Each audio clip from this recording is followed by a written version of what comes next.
be a early 2003 model Ford Expedition.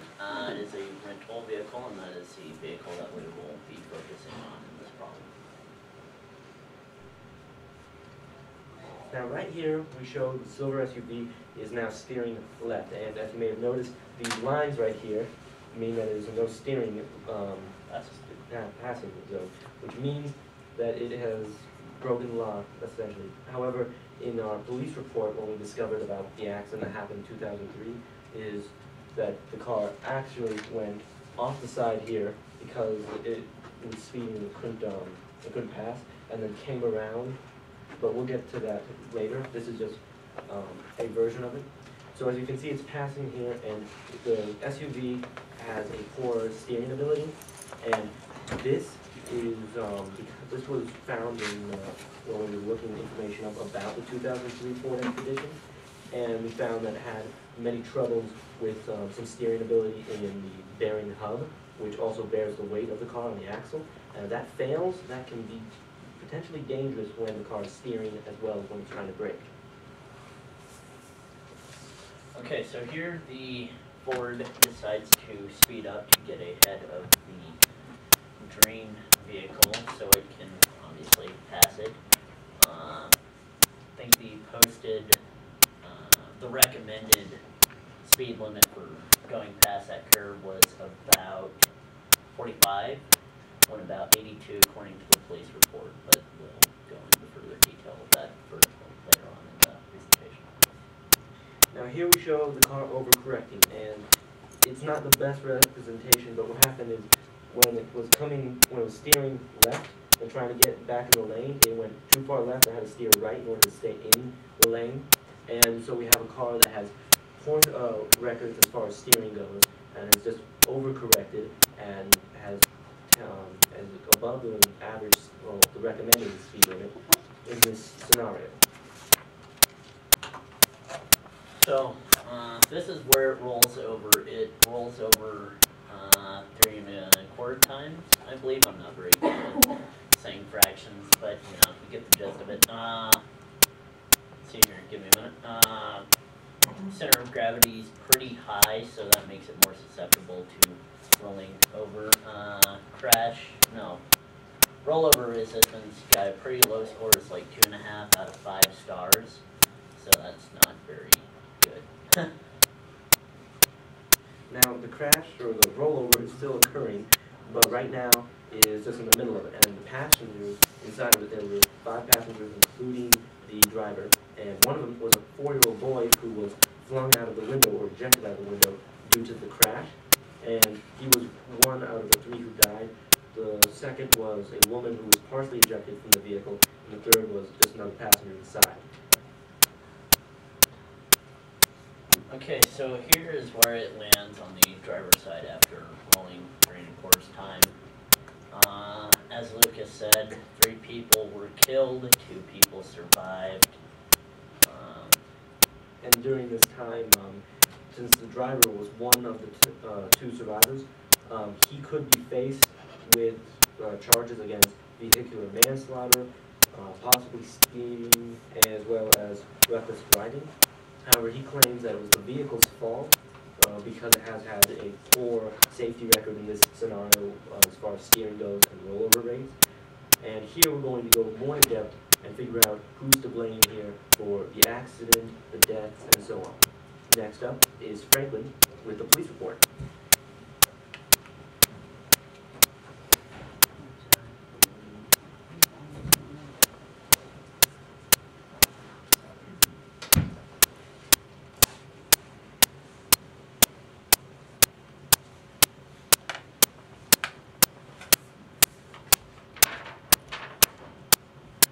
Alright, so I'm Franklin Fairley, and I'm going to be talking to you about the police report and what the police report says happened.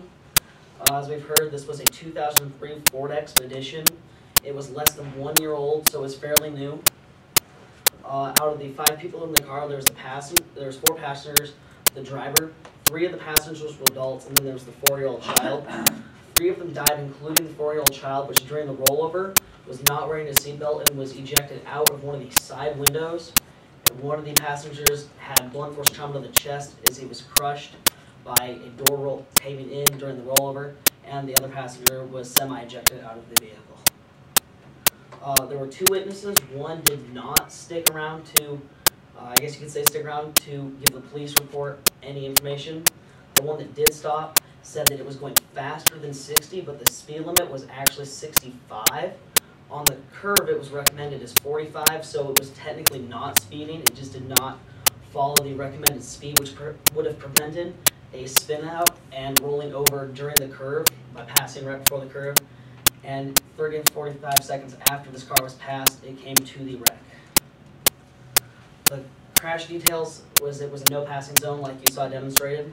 They passed right before the curve, so they were going too fast to slow down before the curve, which was what Lucas was talking about when he said that it was semi-incorrect, but the main idea of it was right there.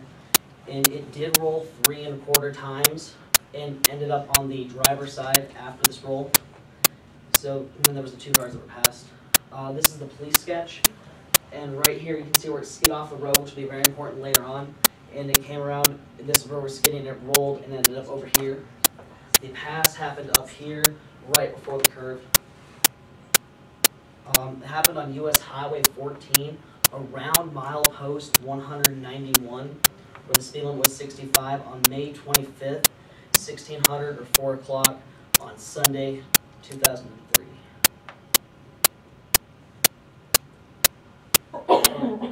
So we do not know if the car was speeding. I will talk more about that later. We will figure out sort of throughout the presentation if it was speeding or not.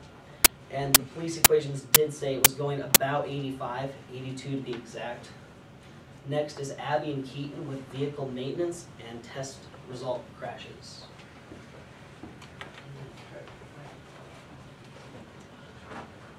So I'm Keaton, I'm Abby. and we were given the we were told to present about the tests and maintenance on the Ford Expedition.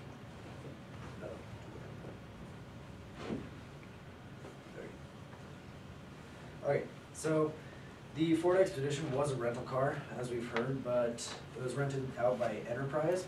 Now, Enterprise does require certain maintenances on their vehicles, some of the things they have to maintain and that the driver can actually check for are the tires. You have to make sure the tires are in good condition, such as the proper tire pressure. You have to make sure the tire pressure is okay. Because if it's a flat tire, it obviously isn't going to be the best thing to drive. And then the brakes, if they have to make sure that the brakes are in good condition, so if the car does need to slow down, it can properly. And then the wheel balance, you have to make sure that all the tires kind of have the same tire pressure, is the way to put it. But because if they're not the same, the car can be not balanced and can roll easier, I guess. This one didn't have anything to do with our crash, just because it wasn't raining and they weren't using the windshield wipers, but it is something that they need to maintain. They need to maintain the windshield wipers and functioning lights. They need to make sure that the angle of the lights is correct for the car. Okay, and then the NHTSA, or the National Highway Traffic Safety Administration, is the company who kind of enforces all the laws and rules that cars have to have. They have a kind of a history with SUVs. In 1960, they had a lot of public pressure due to a high amount of deaths caused by SUV rollovers. But in 1970 was when they were officially created, and they actually became a government company. But they were made, or they collect data. That's how they knew that so many people had died. They collect the data from other crashes, and that's how they make that's what they do, or what they use to enforce their laws. They have federal motor vehicle standards, which again is just what they what they say has to be done to the vehicles when they're made. And then, Alright, so, the National Traffic Highway Safety Administration also does certain kinds of tests because they also are in charge with, have you guys ever heard of a 5-star restaurant? Pretty sure you have. So it's kind of the same with a 5-star car, and they're in charge of doing the types of tests, like rollover tests, and crash tests to determine what kind of stars that car will get. And some of the crashes that they do are frontal impact tests, which is the most general test, which is also heard as a front-on collision. And we also have some videos to show you to show how that works.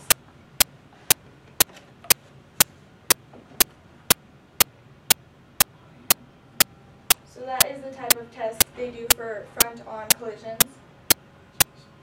Just in slow motion, you can see right there. And that is a 2002 to 2005 Ford Explorer.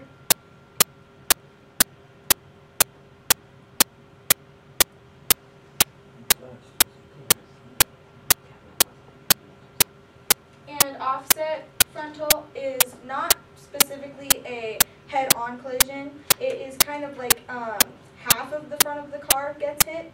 And we also have another video to show you. And there are big frontal where most of the car is hit, and then where a smaller portion of the front of the car is hit. So there is half of the car, as you can see, getting hit. And then here's the small portion.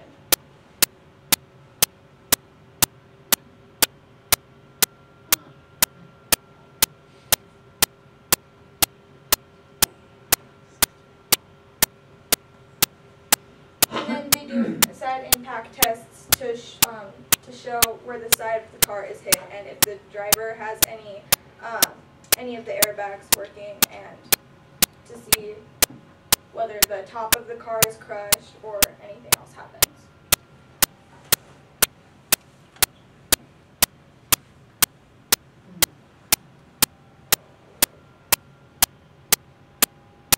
Slow motion.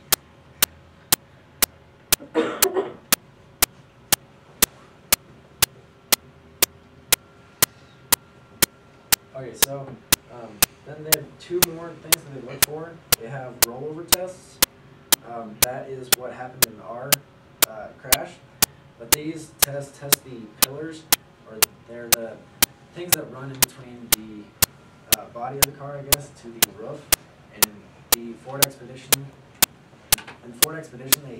they just barely met the government requirements. It was actually really weak. That's why it was such an issue. But another thing they look for, and this one again didn't have much to do with our crash, but they try to limit the casualties by extra obstacles such as fire hydrants or light poles. These are called roadside hardware crash tests. That just ensures that objects can't be lethal to any of the passengers. America has been kind of, I guess you could say, accused for being kind of safe at driving, but the National Highway Safety Traffic Administration looked at the statistics, and in between the years 1979 and 2002, we only had a 16% decrease in fatalities, which can sound like a good decrease, but when you look at Great Britain, Canada, and Australia, they had over 45% decrease. But you can also think of that as 16%. If you're at 1,000 and you take away 16%, that's a lot less casualties than being at 40% or 40,000 and having 45%. But it's the other way around with the United States. We still have, in 1979 we had over 50,000, and so we did decrease by 10,000 casualties. But those other three countries still only have an eighth of the amount of casualties that we have. Now talking to you about federal law car designs and car ratings about our specific car is Hunter and Frank.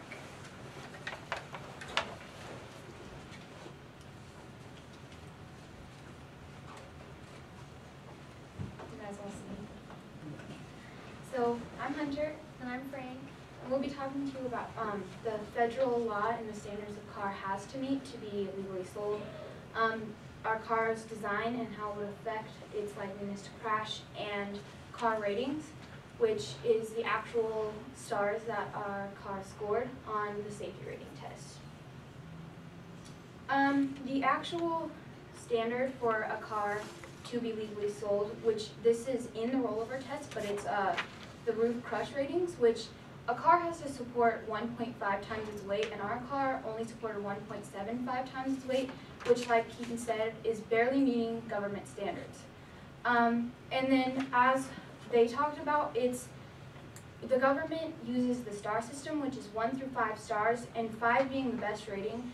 And let's say you receive 5 stars, so you have less of a percentage chance of getting seriously injured. So 5 stars would be 5 to 10% chance of serious injury, which is actually really good.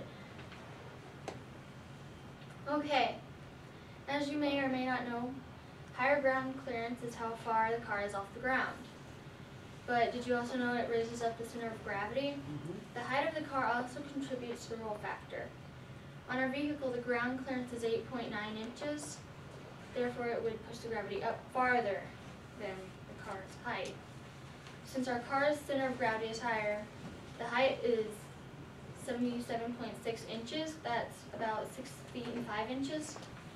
And it would be easier for the car to tip and journal. However, the car is turning around, when the car is turning around a curve, the road is the only factor that holds it on the road. And I have an example right here.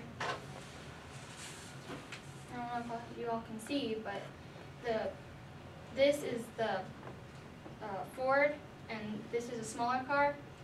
This has a higher ground clearance, which means a higher center of gravity than this car does.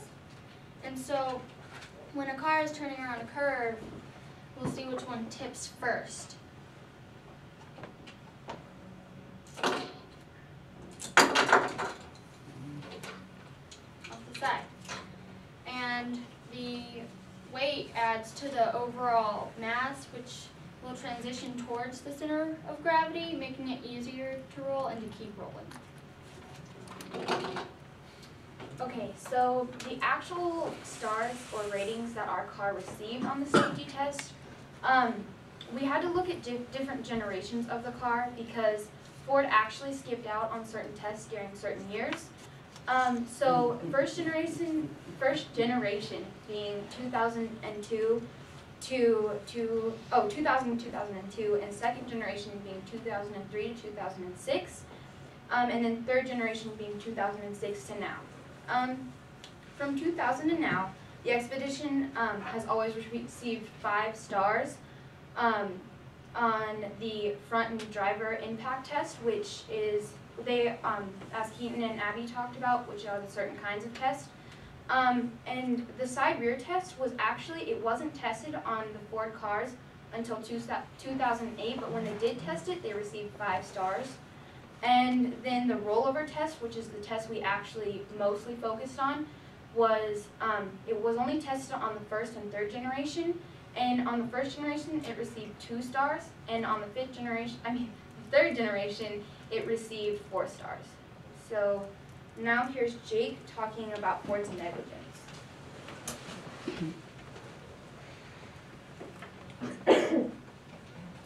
Take one and pass it around, please. And I'm Jake, and I'll be talking about how Ford neglects its products. In 2000, there was a lot of wrecks happening, and it was caused by the tires that Ford had equipped on its vehicles, and they were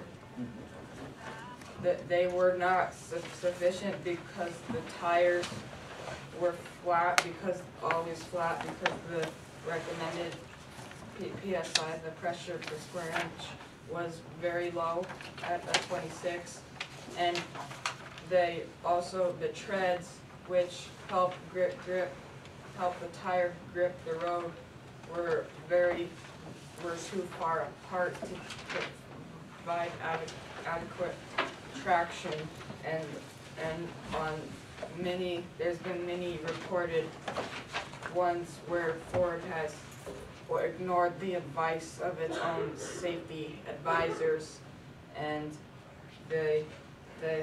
this led to the separation of the companies Ford and Firestone. They both blamed each other.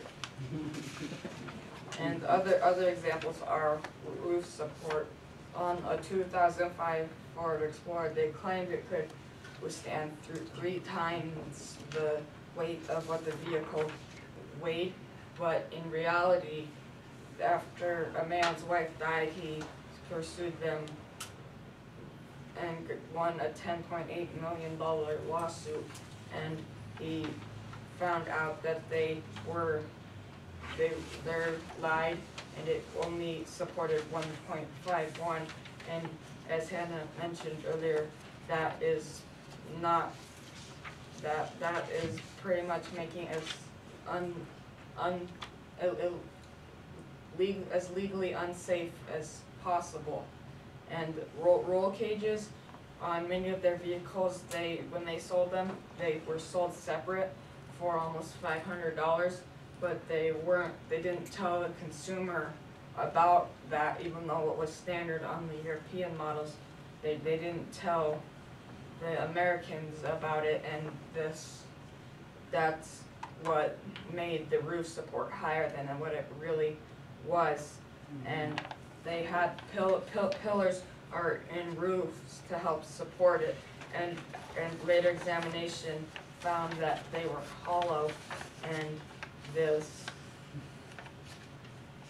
they, as I mentioned before, they ignore their own safety recommendations by their own company. And laws, they oftentimes they have been in many lawsuits for not following laws or barely surpassing them and saying it's better than what it really is. And it's standard that cars are equipped with laminated glass, and they were claiming they were laminated glass, which is a piece of glass covered in plastic and glass around that, which helps increase the flexibility and resistance to puncture, to being hit, and all those. And it was just pure glass, which shattered very easily and provided little to no protection in crashes. And on door latches, there was door latches on, and they didn't recall it, even though they found out it was gonna be only 99 cents per car to fix it, which would amount to $528.4 million. They decided not to recall it and not to let the consumer pay for it either, to get the door latches saved, because the door latches are supposed to keep the door shut in case of an accident, and they weren't doing that very well.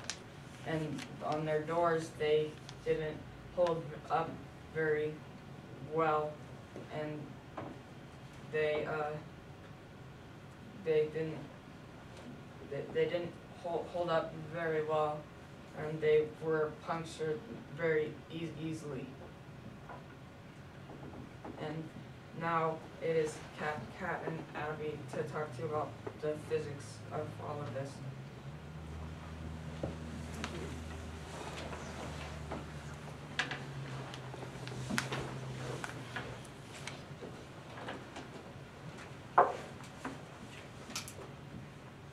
So I'm Catherine, and this is Abby, and today we're going to get physical. And no, I'm not talking about the Olivia Newton-John song. Today we're going to talk about Sir Isaac Newton and his laws. So I'm going to go out of order, and I'm going to start with the third law, which is reactions, just so we can understand forces. Now, Newton's third law is for every action there's an equal and opposite reaction.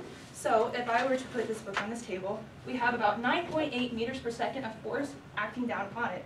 And we know that this is happening because of gravity. This is what we call gravity. This is happening to all of us. Without this, we'd all be floating in space. There would be no life on this planet. But the reason this book isn't falling through Earth and ending up on the other side is because there are 9.8 meters of force from this table forcing up upon it. So, all the people in the back, we have 9.8 force here and 9.8 forces here. This is what we call balanced forces. This always happens. This is going to happen all the time. Now, an unbalanced force is something that moves it. So, warning to everybody here, I'm just sliding books. An unbalanced force is something that moves it. And what stops it, and that's what we call friction. So now I'm going to go talk about inertia and Galileo's concept of inertia. Now Galileo's concept of inertia, which directly coordinates with Newton's first law, is friction. What Galileo came up with is without friction in the world, everything would be moving. It would always be constantly moving around the world. That book would be flying all over the place. There would be no stopping. Now with friction, this book is able to stop. So if I push it one more time, it stops because of friction, which is a force acting upon it in a different direction and eventually leads to an end. And now inertia is also an object's fight against that motion that's causing it to move, is a good way to put it. So if I put an object with a small amount of mass, like a cell phone, and I beat it with a hammer, which we're going to call a force, here it's trying to make it move, the cell phone's going to shatter because it has a small amount of mass. So Franklin, because you're texting, Yay! I want your phone. So, Oops. I'm going to beat his phone with this hammer. So sturdy. I need one of those phones. Okay, so because of the small amount of mass, it has a few dents and it fell on the ground. And now if we were to take Abby's phone, which I'm sure she doesn't want me to break, but I'm going to use it anyways, and put it there and make it have more mass by adding these dictionaries on top of it, and other book over here. And we're going to put this all on top of here just for safe measure. And I'm going to beat it with a hammer. And we're going to hope it doesn't break this time. So if I hit it, her phone is still functional, it's fine, it's alive. Almost works out. I mean, it's off now, but it's my fault. Sorry, Dad, I broke my phone. It was cool. It was used in a demonstration. So Newton's second law is acceleration, which is mass times acceleration equals the force being applied There's a upon cement something. block on your head. That would work too, but insurance reasons you can't do that. So these are Newton's laws. Abby? And so some of the things that can affect the laws are these forces. Well, there's two forces I'm going to talk about. The first one is centripetal, and centripetal force is a force that carries an object in a forward motion without it changing direction or stopping, and it will continue to move at the same rate until something acts upon it. Like if you're driving and there's no such thing as friction or gravity or anything, the car will continue to go forward unless you turn it, and that would be a change of direction, so then it's no longer centripetal force. That leads us into centrifugal force. And centrifugal force is the force that carries an object away from a center, and in our scenario of our car crash, the car turning would be the centrifugal force that is supposedly there, but physicists say that it's not there. It's really the centripetal force trying to keep you going forward, but when you're turning, it feels like you're being pulled away from your turn. So like if you're taking a turn this way, you lean this way. So another way of, another example. Okay, so another example would be this gyroscope, which uses centrifugal force to keep it upright. So the centrifugal force acting in this is everything, since it's a circle, all the sides are moving away from the center, keeping it upright without it falling over. And so, but it will eventually slow down and fall over with gravity. But if there was no gravity, it would just continue to spin and spin and spin and spin and spin and spin. And then, so, leading into this will be, Racer will talk about roadside laws, which is another reason this car kind of crashed.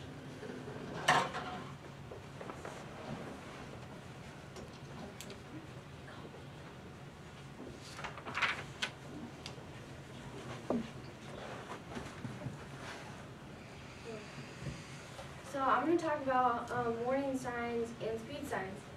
Our driver was driving and saw a warning sign and decided to ignore it. This is the warning sign that he passed that he decided to ignore.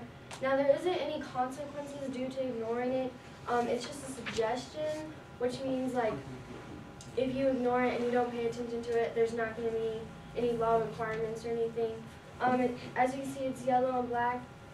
And next is the speed limit sign. He also saw a speed limit sign at the speed limit of 65 miles per hour. You must follow this sign because if you go over, you will get a ticket for speeding, and if you go under, you will. I don't think you'll get a ticket, but I know that the cops will stop you. And the sign is black and white, and there will be consequences due to the law. Next is Franklin with his equations.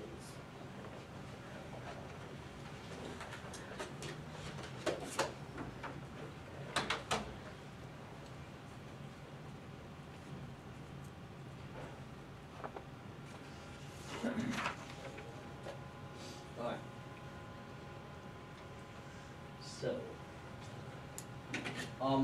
some of the equations and variables the police used in the finding of his speed was a radius of a circle, which was that imaginary circle with the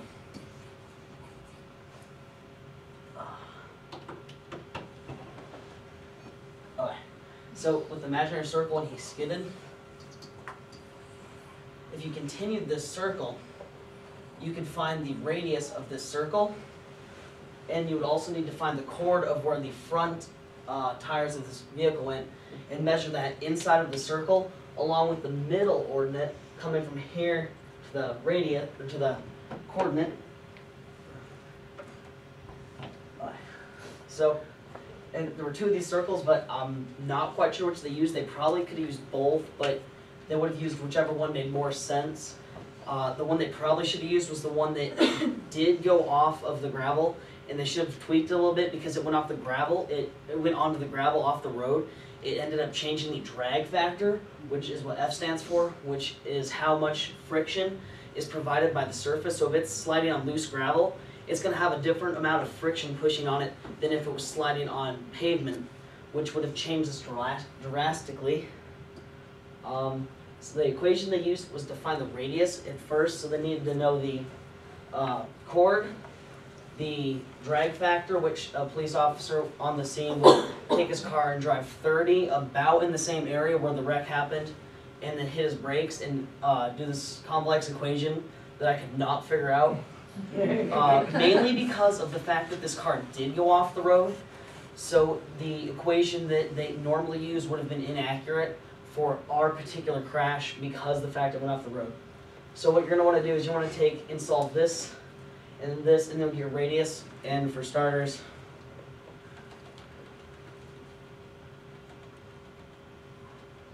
okay, so we're going to do this first, and if this was 50 for 50 feet, it would be 2,500,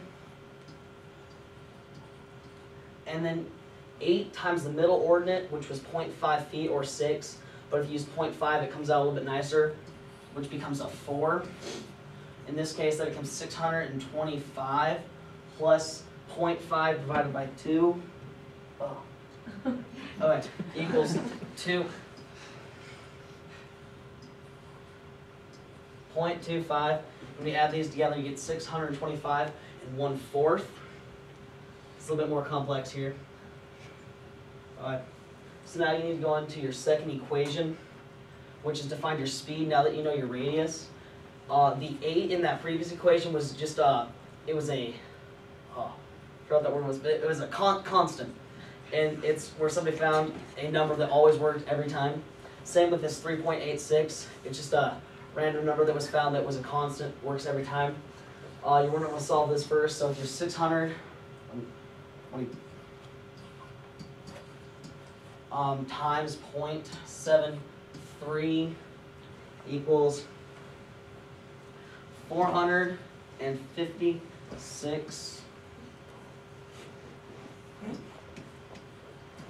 And then when you square root this, to get the square root, it becomes 21.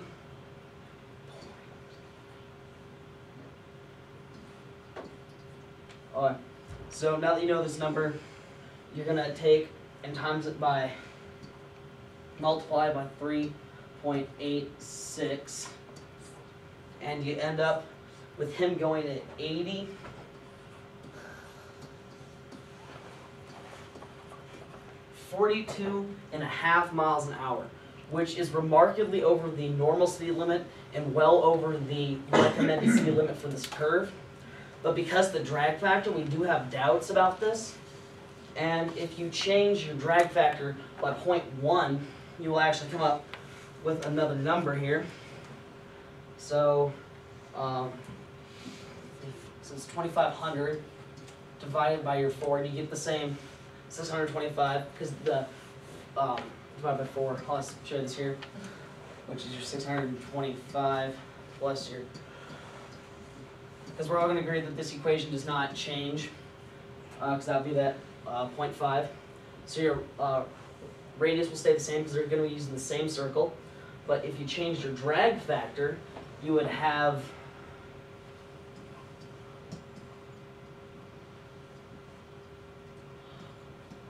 times is 393.9. And then when you square root that, you come up with 19.84 times your 3.86, and you get 76.6 miles per hour. So by changing it by just 0.1, you go down about 8 miles an hour. So if with the gravel and changing the drag factor, he could have been going within, and the slope of the road, which is nothing because it was going downhill, and the road also curved up, like with NASCAR. They curved the road and do a curve, so it was going down. Plus he went off the road, so this can change like by a lot. So he could have been going within 64 miles an hour if you made this drag factor 0.45. So he would have been going within the average speed limit for 65 miles an hour in this case. Next, we're going to have everyone come up and give their personal opinion from what we believe happened based on the evidence and who should be at fault, which, if you read the problem statement, also said what kind of federal laws he should be charged with or state laws in the state of Wyoming. So if everyone can come up, talk about this.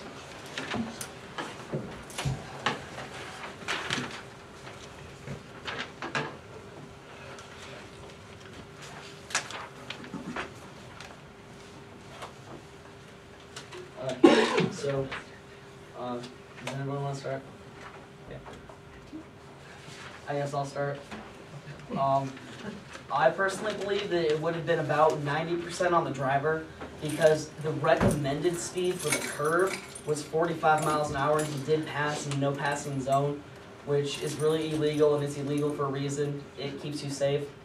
And with the fact that he was using a rental car that was less than a year old, he probably would have never driven this car before, or he might have driven something similar, but not the exact car. So being unfamiliar doing an illegal maneuver that was relatively hard because of the speed, in my opinion, even if he was going 65, would have still been a majority of the blame. But the blame for the deaths would have been the car's fault for not being secure in the rollover roof ratings, but since how the roof did not roll over, did not crush in, the door would have been a pretty big factor. It seems how one person did get crushed by a door. Abby. Okay, so I kind of have a little bit different of an opinion than Franklin. He is in fact charged with reckless driving because he did pass in a no passing zone. But if you really think about it, don't they give you information when you are renting a car? They of course give you probably lots of paperwork. So they've got to give you some type of information about the car's ratings and stuff, and that is probably the driver's fault for not reading some of that, but at the same time, the car itself also barely met some of the standards that it needed to. So it is some of the driver's fault, but also the car has a little bit to do with it. Okay, I agree with Abby, but a car with barely readable standards and a driver who hasn't driven it before, I think there could be some difficulties there. But I think it should be 80% of the driver's fault because he wasn't paying attention to the child in the back in the first place when he should have. You have to wear a seatbelt, and yes, and you have to wear a seatbelt, but he didn't pay attention to that, and I think that it is his fault that that child did die, but I think it's the car's fault that the roof it killed out everybody else. But it is the driver's fault that he did crash it. I think that the crash is his fault, the deaths are not.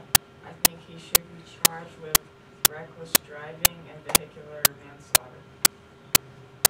Okay, honestly, I believe with Frank because it was the driver's fault that the child had gotten killed.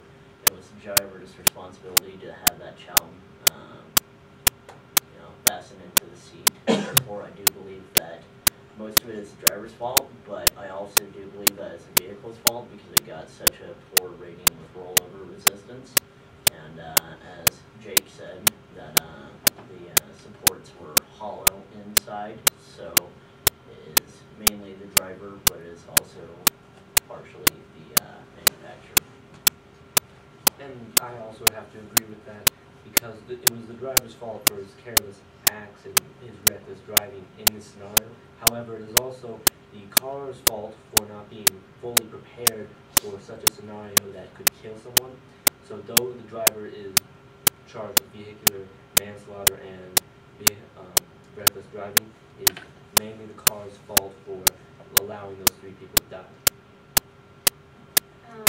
I believe that it's a 90%, like 10% thing, as those guys have said, because although the car had horrible ratings with safety and Ford had all those conspiracies, it is the driver made the choice not to follow the warning sign to slow down for the turn. He also did break the laws with the no passing, and he did make the choice not to buckle in his child for whatever reason that child wasn't buckled up. But you also have to take into factor that the child did fly through the windshield, and you might want to think about if he would have survived, even though he wasn't buckled up, if he would have survived, if he wouldn't have gone through the windshield. And the windshield was in fact the car's fault. So that's something you might want to take into thought when you think about whose fault this really was. I think it was the car's fault for one, because when you think about it, when cars do all their tests and everything, they should really, even if it got a low rating on the rollover rates, I think that even though it's a low rate, they should really work on trying to get it higher to where it's even a higher chance of it not rolling over. So I think it's the car's fault as well as the guy's fault because we're being very non-intelligent, and not buckling up his child. And yeah. Okay, so I think, again, we're going to agree with the group and say that it was the driver's fault because he wouldn't have had the wreck in the first place if he was paying attention, and he would if he was going the recommended speed. That's why it's recommended speed, because, well, if he was going the recommended speed, he wouldn't have gone off the road in the first place, but again, the people did die because the car had faults. I believe it's the driver's fault entirely. This accident would have never happened if the driver wasn't driving like a madman. It's not the manufacturer's fault. Ford didn't sit out there in the road and push the car over. Ford didn't have anything to do with it.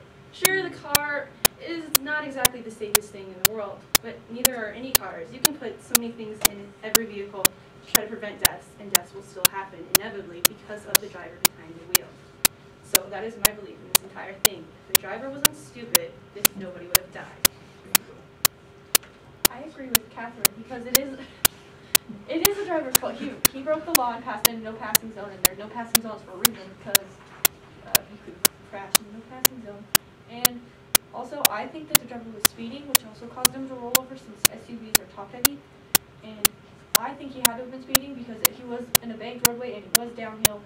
So to be speeding, you have to be going faster in those banked roadways to actually get up over the side and roll. Because banked roadways are meant to carry you through the turn, not throw you out of it. I think it is the driver's fault. In addition, the only reason I think he should be charged with vehicular manslaughter is because he did not buckle up his child and the child died. If the child had been buckled up and still died, I wouldn't think that, but that's why I think he should. Are there any questions or comments? I have a question. So I don't know if any of you talk to any rental companies like Enterprise, but I just want to know. So if the Ford Expedition or whatever, let's say it had that really crappy rating, and Enterprise gets those ratings for every car, right? Can Enterprise say, you know what, that rating barely meets government standards, we don't want it. We don't want to rent it out to anybody. Do they have the choice to do that? Yes. Yeah, they It's a could. choice when a car is- You know, give that car to some other rental company because we don't want it. Well, they could, but that falls back under the driver. So the car was obviously safe to operate, seems how it is still on the road today. They have changed it, but if the driver had been going within the speed limit and been driving more safely, the crash would have most likely been prevented in this case scenario. So they could get rid of the car and not take it, but they probably took it because it was just another variety of an SUV. Yeah, because you might want to take into consideration that even though it had poor safety ratings, it did have a lot of 5-star ratings on throughout the years, and it would, they may not be looking completely at the safety ratings, but more of if it would meet the standards of the customer, like if they need a lot of seats, if they need room, that's probably what they're focusing on. Right. They want customer satisfaction. They're not really focusing on safety because if something goes wrong, they're gonna pin it on the driver. Right. No, I agree with you that, Steph, I agree too wholeheartedly that it's more of the driver's fault than it is the vehicle because what happened could have been prevented. And that's the whole point. That child didn't have to die. Those other 2 people didn't have to die if he wouldn't have been being an idiot like Kat said. So I agree. Any other questions or comments? Yeah? That's kind of a scenario to put you kids back in. You just got yourself a brand new pair of Jordans and you're walking down the street and you chose not to lace them up and you twist your ankle. Is that Yeah. Jordan? Is that Nike's fault? It's your No. fault. Nice No, it's scenario. Adidas. Like Oh, I see that. Lucas. Prejudice already, huh? Yeah. I think I thought about Enterprise too, and I wondered if any of the liability would fall back on them. But, that reminds me of McDonald's, with the suit where, the lady was burnt by hot coffee. I mean, come on, mostly we want our coffee hot, so when you order it, you get it hot. So, if you are driving a rental car, assuming that you don't know the car very well, why would you choose anyway, even if you knew your car, to pass on a curve, double yellow line? I don't know what his visibility was, but usually a curve means you can't see. So, he made all kinds of choices, let alone the seatbelt issue. A child is like it's a catapult. And so there are a lot of problems with the Ford. I have more problems with the conspiracy of them not having the safety factors done on a regular basis and covering up that.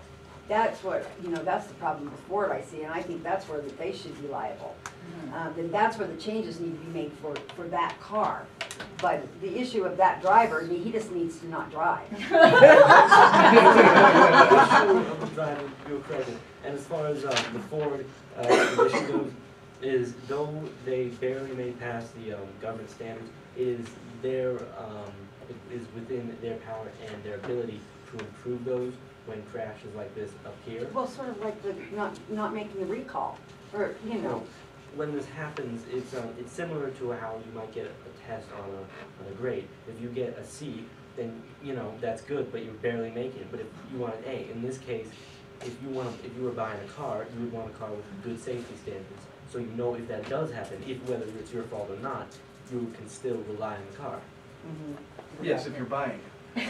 Now, if you're running a rental car, you need to know exactly what you're doing with your lead foot or not. Yes. That's right. Did you do any comparisons with other SUVs at all? Yes, we did. We did find things like we did do research such as, well, what are the top SUVs that have the best ratings? We did find the top 4, and we did find the one that had the least. Where was Ford? Yeah. Where was Ford at? Well, yeah, that was the SUV, but then the one car that was kind of like an SUV, because the cars that do tend to roll over more are SUVs and very narrow, rounder trucks. So, and the one car we did find with the least type of ratings was a truck, narrow, very narrow truck. It was a Ford Track, I believe. Yeah, a Ford sports truck. A Tracker. There was a Ford Explorer, but that was 6, wasn't it? I believe it was. Yeah, like 6. It was kind of up in there, but I don't believe it was in the top 5. I do have it in my notes. We But also where looked up. Where did the Explorer or the condition fit in all the ratings? Well, we know that it scored pretty low for any other SUV as far as the rollovers go, because it only got 2.5 stars in 2003, and that's not good at all. But as far as other cars went, some of us had trouble finding information. Like, so I was looking at the Volkswagen SUV, and whenever I went to a website, they showed the information, but they said it was not tested in some cases. Yes. When they give a 5-star or a 2-star or anything, is that based on like the safety factor of the vehicle or like comfort or It's combination? different types like of the percentage, like you have a serious injury. Like, there are different So- types of ratings though. There's safety Yeah. ratings, there's exterior ratings, there's interior ratings, there's performance ratings. Okay, so they're for okay. Oh, it's different. And the overall rating for the Ford Expedition was a 3-star. All for the 2003, the overall rating was a 3-star. Okay, so Any other questions? Yep. Couple of things. When you talk about the force on an object, give the units. You said there were 9.8 what? 9.8 is the acceleration. There isn't 9.8 on any book. Okay, It's so yeah, it's the ground Mass force gravity. times G, and 9.8 is G.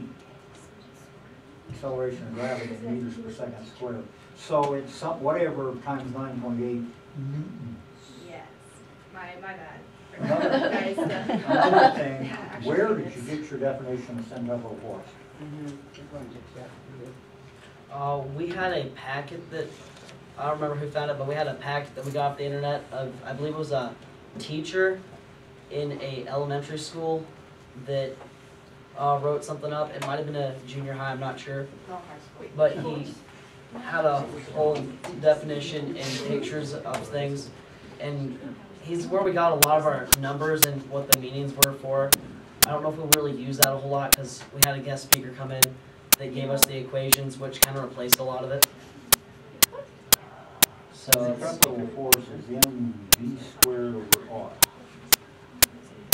Mass of an object going around a circle of radius r at a velocity v. The force is towards the center. That thing said forward. Centripetal means center seeking. So when you swing an object, you pull it in towards the center, and that's centripetal force. Okay? I don't know where they got the forward motion. I looked it up in the dictionary. So what's now, if you wrong? want us to pursue that dictionary, Was it Wikipedia? I don't know. If you wanna ask anybody what Wikipedia is, ask Comes her. from that. Oh, I see, now you just on Wikipedia. I'm not That's into horrible. Wikipedia. now was that a 2003 dictionary you were using? Yeah. I had a 1956.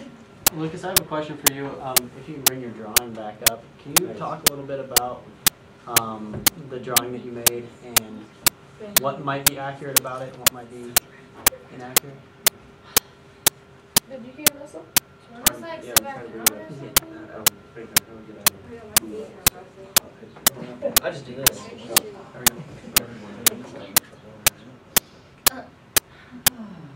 Russell, which part did you? Yeah, if you'll just talk through that and what the difference between what you're showing there and the drawing that was on the other slide that talked about the actual reconstruction or the drawing, the crime scene drawing. Okay, sorry. So I'm just gonna show it, passing by, and it was right here is when we had a difference in the crash simulation. Right here, you see the car going past the yellow line, as we discussed. However, in the police report, and this was found out later on, is that the car actually, when this car was right about here, the silver SUV just kind of steered off, and that's when it came back around, and then it went through its curves and then finally rolled over. And that was my mistake because how we perceived it, or how I perceived it, was that it was passing and lost control. And basically, we still stuck with this because I believe it's a very good representation on how it occurred. And though it's missing that little factor right there, this was just so people would get a basic idea on how the crash occurred. So I'm confused now. Did he go around the right side or the left side of the other car? So he still went around this He way, went but around like that. yeah, he exact still way. came around on the Passed right earlier side. than this. He came around on the left side of the green car, but what Lucas is saying is this whole thing happened back here, Yeah, and the rollover And then was he because did the reverse the over. time. green car should be back away. Yeah, this whole, It both the should be. passing should be further back, actually off the Comes picture. around, can't make the curve. Yeah, Yeah, because of it's the going extra too speed. fast. Oh, goodness, I was thinking. So does that play into the scenario too, that maybe he passed that vehicle and didn't realize that corner was there? And then all of a That, sudden panicked and realized it was there? well, that could be a factor, but because of the extra speed, he might not have been able to brake soon enough. Because the witnesses said that the car lost control right after it passed in front, which in this diagram is when it spins out, but it spun out afterward. But it was having troubles staying in a straight, controllable manner after it passed the car. And you gotta remember that the SUV, or this Ford SUV during 2003, had a poor record as far as steering goes. So he's going very fast, and at a curve, for him to immediately try to change gears and steer would not work or be very. What precisely is poor steering? Well, if I'm going at a top speed and I must immediately steer to my left, and if I just pound on the brakes but it doesn't steer fast enough, or how to put it down, it doesn't make the curve all the way, then that would be poor steering, because that would, it'd be overcorrecting. Like I say, I steered too far left, and then I have to steer back if I want to stay on my side of the lane. How's that, is that poor steering? I'm sorry, go ahead. Just for information, you never ever brake car on a curb, Mhm. because that will turn your car immediately. And so, even if you panic, if you will just take your foot off the brake, or just brake very softly, you will have much less chance of a rollover. I remember that on the freeway. Sorry, I know.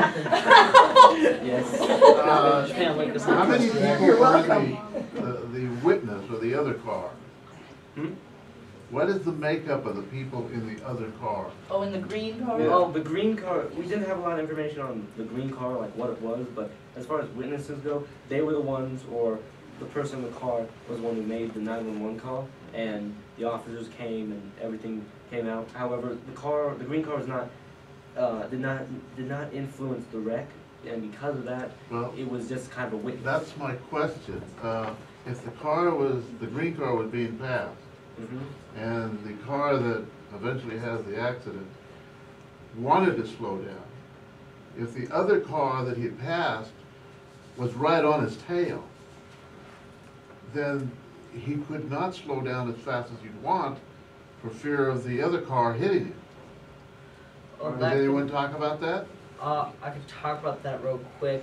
I guess from my point of driving and when I see things happen on the road, like on the interstate for example, if you're gonna pass somebody, but there's a curve coming up, I would say just slow down in the other lane and pull back behind him.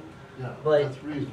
maybe this green car didn't see that and just kept going. Maybe neither of them knew the curve was coming up because it was a downhill curve. So they might not have seen the fact, they just thought the road went down and they didn't know it might have went down and curved. Well, yeah, but usually if you pass a car, you don't put your brakes on right away. Well, yeah. Because you don't want the person you just passed to have to deal with, your ineptness. Yeah, that could happen, but like we kind of thought of was that the silver car was a rather reckless driver. And like I said, neither of them might have known the curve was there, so they might just kept going like it was just a regular pass. I don't know if you guys probably had this, but like when you're just driving in town and somebody whips by you but then gets stopped at the stoplight. So that's kind of what I thought of it as, except for it was a curve instead of a stoplight. Yeah. I just want you all to know that when you all start driving, you guys are very well aware of the fact that everyone that's on the road should not be on the road, correct? Yes. Okay. In Wyoming. Ask for something. I'm just saying. Right now, us not being on the road. Mom, I is hear that all the time. Okay. I never said I was a great driver. I wish I wasn't on the road. Don't worry, this is Wyoming, there's plenty of space. There's not enough. Well, thank you guys for coming. Thank you so much. You guys did great. Thank you. Oh, and a quick statement. That was not my phone, that was for demonstrational purposes. We figured that out. You didn't notice Mom panicking. Insurance. Yeah, oh, that was an awesome one.